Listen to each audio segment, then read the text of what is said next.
Hello ladies and gentlemen, this is Jamie, aka Rick here, bringing you part 29 of my GTA4 Let's Play. As you can tell, I've still got my cold, so getting back to health, but it's taken a little while, so bear with me on this.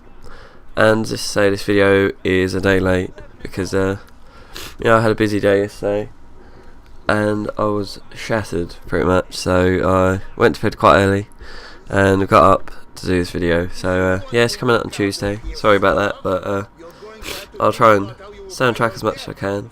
I've done reasonably well up till now. Pretty much got them out every day. So yes, pretty much my first late one, I think. So I'll try not to do it in the future, but sometimes it's pretty difficult working with a full-time job as well. So but I'm working with it. So as you see in this video, I go and save Roman at the end of the last one.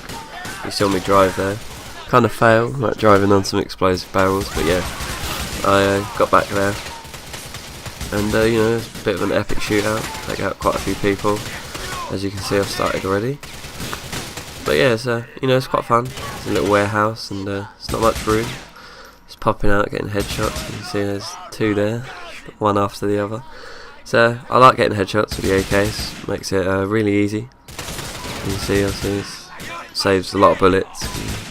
One bullet to the head and they're pretty much dead, so, or it's like half a clip otherwise, which it's not very ammo conservative. But yeah, anyway, so once I saved him, I have to battle up quite a few levels in this place. And then he's being held with a gun to his head. I have to shoot the guy over his shoulder, basically, which is quite cool. And after that, I go and see, is it Ray Bacino or something? I met him through Patrick McCreary a little while back. Some Italian gangster, basically, that I'm going to be doing work for. It's not too bad, I suppose, but he's first mission, he wants me to go to this apartment block and take this guy out. Basically, he owes him a lot of money. It's pretty standard job, and yeah, it's pretty simple as well. Go there, ask this guy where he is. He tells me after I beat him up a little bit, and then I go up there, basically shoot a load of his friends and gang members, and then take him out, shoot him off the top of a roof. Falls down like 27 stories or something and hits the ground. That's pretty much the end of him. So yeah, that's what happens in this video. But as I said in the last one, I was going to talk about Modern Warfare 3 and Halo 4, but I only got around to talking about Modern Warfare 3. So in this video, I'm going to be talking about Halo 4, which I am really looking forward to, because I'm a huge fan of the Halo franchise in general. Really looking forward to them remaking number 1 as well, but that's that's kind of an old game. So I'm going to talk about Halo 4, what I hope for it. Obviously, I don't really need to say much about the storyline, because it's a Halo game, it's bound to be amazing, although Bungie aren't doing it this time. So the first one that Bungie aren't actually involved in, which I'm not too happy about. Sorry? Sorry, I can't be yawning. Yeah, so Bungie aren't doing this one, which seems a bit strange. They did say that they weren't going to do any more, so that's fair enough. But I guess Microsoft have seen the possibility for a lot of sales and thought, we're going to make another one. So let's hope it doesn't flop, because that'd be bad for the franchise, really. It would give it kind of a bad ending. So far Reach has obviously been a good ending to it. It's kind of wrapped up the storyline pretty much completely. I mean, like Halo 3 kind of wrapped up the ending, and then with Halo Reach it went back to the start, so which is good. I know DST obviously was a bit before that, I think. So you got some background in the war, how it's developed over time, which is obviously a good thing. Shows some growth in the company. The UNSC, I think it is. But yeah, it's a shame that the Flood weren't in any of the newer ones. A bit sad about that, but they were in 1 and 2, I think. I don't think they were in 3, so it's a bit weird. But yeah, maybe they'll bring them back for Halo 4. So a lot of people were a big fan of the Flood, so that added a bit of, you know, a bit more to think about in the game. Because obviously there was a hell of a lot of them, and they were hard to kill, some of them. So look forward to that if they do bring them back.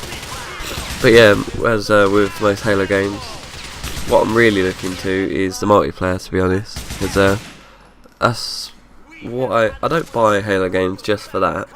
Like COD game, yeah, fair enough, I buy that just for the multiplayer. But with Halo, it's pretty much half and half. So the storyline, oh god, storyline is absolutely fantastic. So you know, if there's an amazing storyline, I don't mind paying you know, a fair price for that. But with COD, you know, I don't really like paying the price, because you're just paying for like a multiplayer.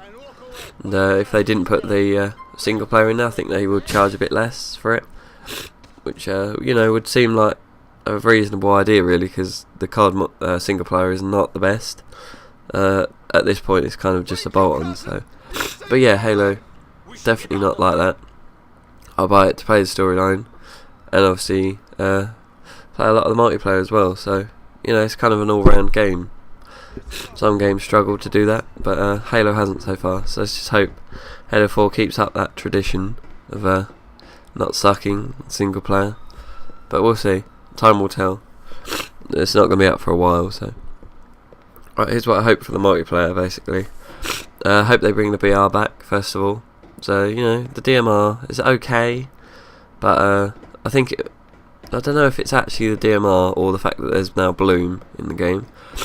It's either one of the two, but I can't really tell because obviously you can't take the Bloom out. But personally, I don't think the Bloom is necessary in Halo. I mean, it's like a futuristic shooter, and why would they have this problem of Bloom, you know? Oh yeah, look, if we shoot too fast, our accuracy goes down. They just wouldn't have that, I don't think. Being like futuristic and everything, they would have found a way around that. And you know, that's why I think the BR is quite, you know, representative of the actual style of the game. Whereas the DMR I don't think really is, because I don't know, if you were that advanced, you know, to build super powered robot type things, you know, then you're telling me you can't make a gun that doesn't have recoil? I'm not too sure about that, really. Doesn't make much sense to me. So I think, yeah, the old BR, or just keep the DMR but remove the Bloom. Either one wouldn't bother me at all, as long as the Bloom wasn't there, and you still had like the burst or single shot rifle that, you know, was standard pretty much. Yeah, I'd be happy. But you got to keep the power weapons still, and I think that is a big part of Halo, and what attracts most people to the multiplayer.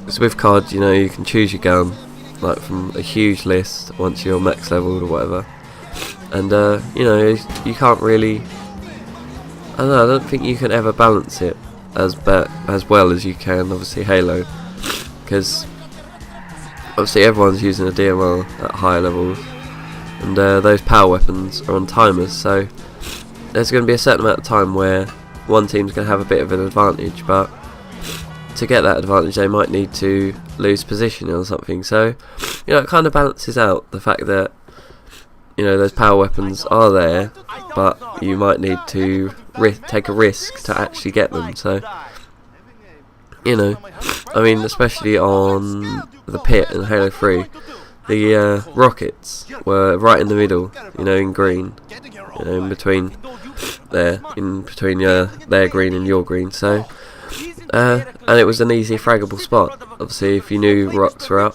you could toss a couple of grenades in there. You know, you might even get a kill just because someone's running there to get them. It's a huge risk going in there to get those rockets without support. So obviously, once you got them, you're at that huge advantage. Someone comes around the corner trying to get them, and you've obviously got them already. So once you've got them, there's a, you know, your huge boost in you know, that momentum shift kind of in your favour because you've got these rockets and they haven't. So, you know, that's obviously a good thing. That's why it's really important to control the power weapons and the power-ups as well, like invisibility, you know, OS or whatever. They're also really good. So I think it's necessary to keep it that way. You don't want to have it where it gets like you can choose what weapon you have on loadout. I think that would be the most horrendous thing they could do with it, because then it would, you know, you'd always get these little people in pubs thinking, oh yeah, look, I can snipe all the time, I want to be like Snipe Down or whatever. It's the same with COD. That's what ruins the game for me. You got all these people who think they can no scope across map and do 360 trick shots. It's just not the case. I mean, all these montages they see, they think, oh yeah, look, that's what this guy's like all the time, but the fact of the matter is it's not. I mean, yeah, Muzzer Fuzzer's balance was amazing. It's probably one of the best montages I've seen, but you can't tell me that those trick shots, every single one of them, he hit first time, because you know, I wouldn't believe you. There's no way. I'm sure he's got hours and hours of clips where, you know, he's kind of missed it or something's gone wrong, you know, it doesn't look montage perfect, and you know, they haven't gone in, obviously, because you know, you can't have 100% success rate at anything really. It's pretty difficult, and yeah, it wouldn't be any different. So yeah, if they keep the power weapons, obviously that person will have that, you know, whatever, 8 shots, possibly with a sniper, to go nuts with. That's fair enough, I can handle that, as long as they use it. They don't like try all this no scope shit just to look good and try and get montage clips, which you don't really get in Halo as much, because it's a heavily team based game. Most people know that, and they kind of stick to it. So if you pick up the sniper, your job is to get as many kills with that as you can, or you might as well have not picked it up, you know. You might as well have given it to someone on your team and they could have possibly done better with it. If you're just wasting your shots trying to get no scopes, you know, you're not really helping your team out, and you won't be very popular in Halo, I doubt. So if say you pick up the sniper rifle, and out of the 8 shots you get like 5-6 kills, that's fucking awesome, you know. That's what you want from the guy who picks up the sniper rifle. Same with the rockets. You pick up the rockets, you got what, 2, maybe 4 push rockets.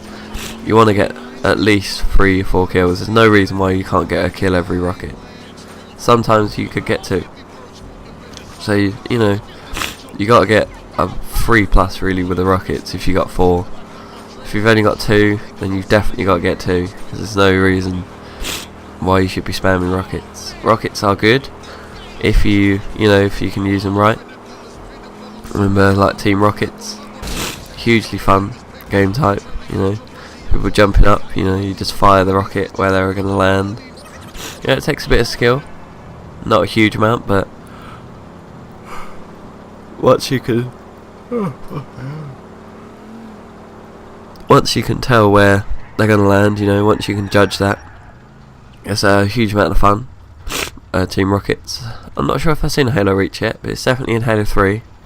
Definitely recommend playing it if you haven't already.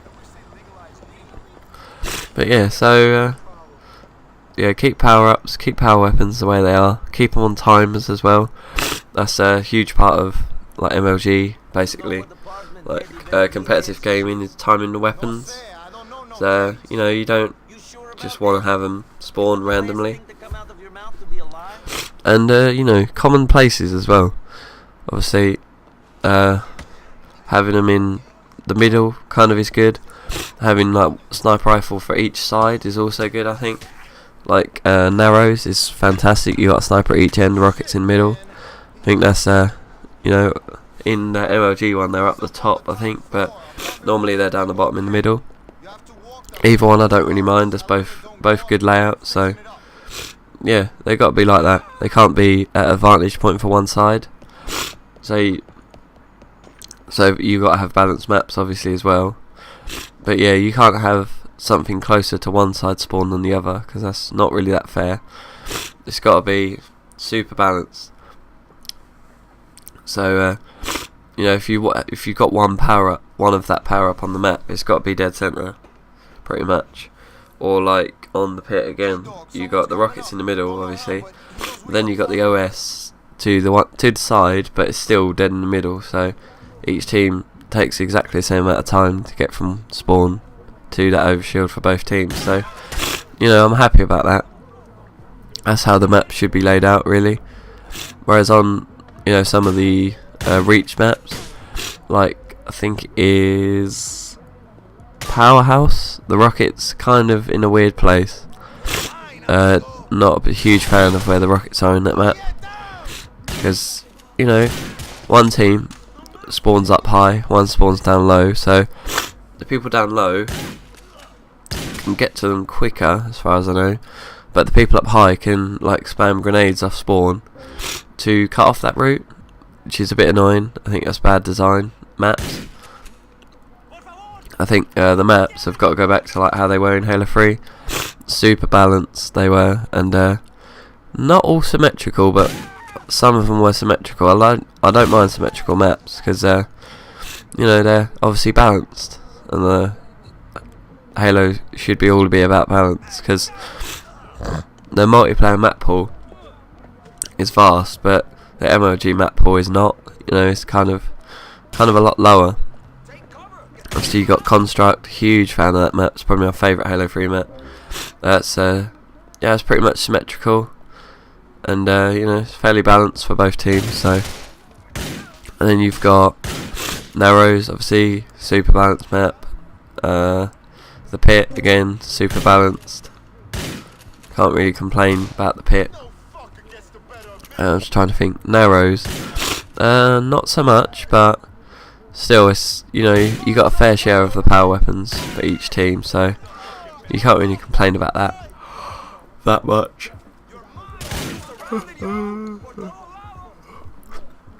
Because one side's got invisibility, the other side's got sniper rifle, obviously. So, you know, that balances it out in itself, really, because invisibility is a huge weapon, and so is the sniper rifle. So, you know, it's fairly balanced, I'd say, fairly even in that respect. So you can't really complain about that. But yeah, so I think the Halo Reach maps weren't as good as I hoped. Weren't as good as the Halo 3 maps, certainly. So I was a bit disappointed in that, but you know, hopefully they'll realise that in Halo 4, even though it's not Bungie. Hopefully Microsoft can make balanced maps, or whoever they get on board. I'm not sure who they've got to make it yet.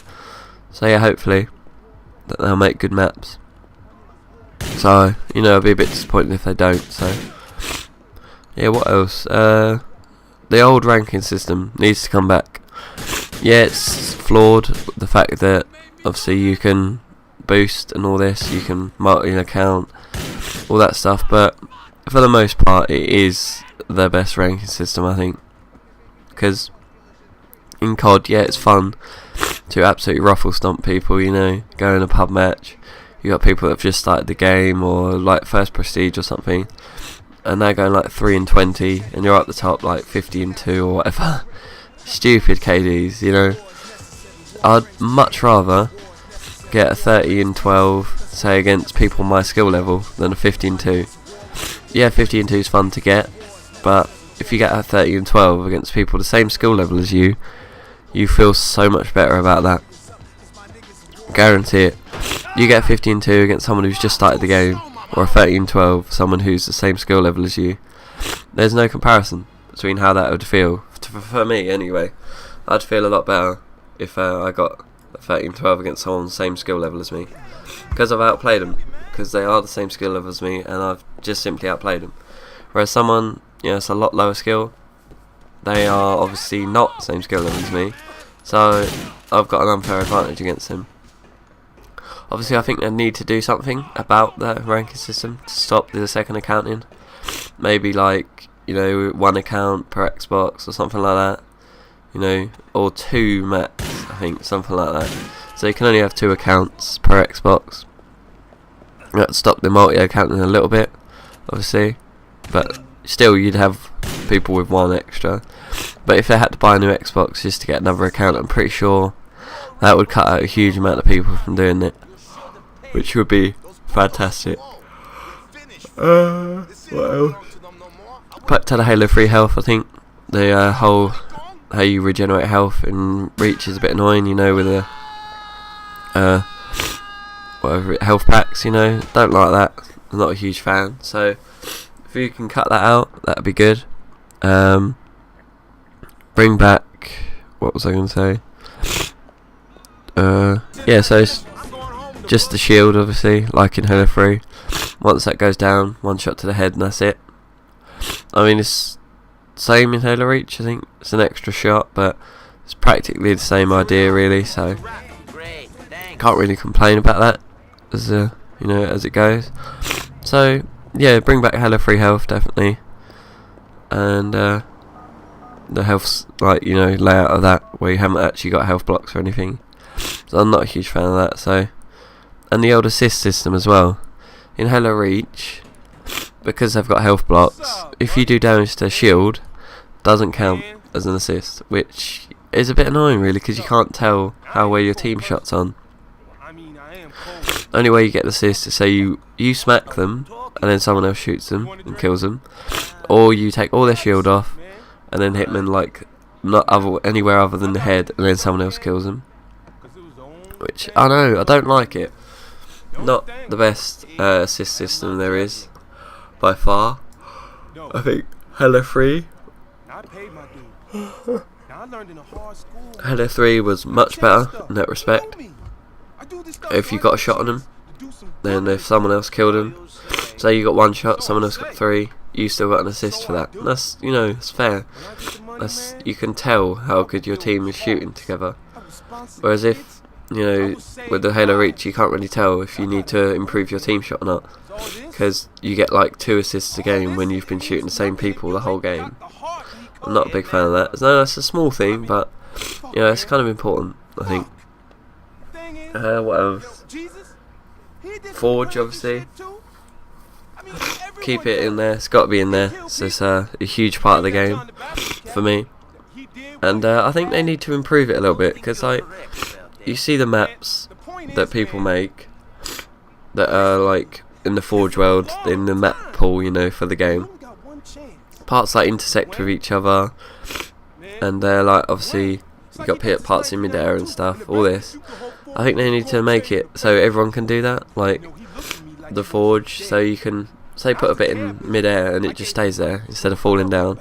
Because in Halo 3 you had to like put blocks underneath it to get a bit up high and then delete everything underneath it. That was a bit annoying.